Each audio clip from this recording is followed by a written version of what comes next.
Great. So hopefully this has been like illuminating for you. I think the last thing I want to talk about is this idea of rate of reading.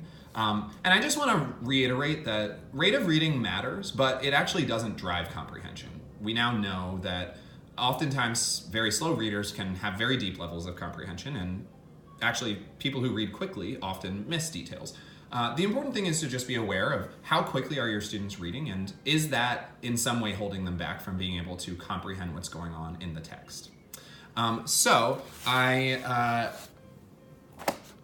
didn't get to read to you from all of these different texts, but I do want to give you all a chance to get to try out some of these different things yourselves. So this is what we're going to do. I want us to begin by engaging a little bit with some of these decoding skills and components of decoding. I want you to take a text. It can really be anything. It can be a text that you're actually working on with your students right now. I think that would be ideal.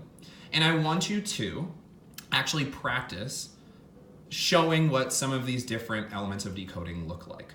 So I want you to first start by choosing a passage, and I want you to take turns together reading and like actually sit next to each other so you can both look at the text.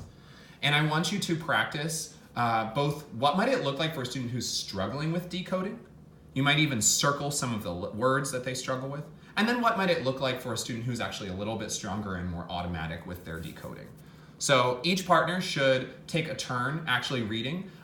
Take an example of a student struggling to decode and a student who's a little bit stronger in their decoding abilities. Go ahead and do that now, and then go on to the next part of the video.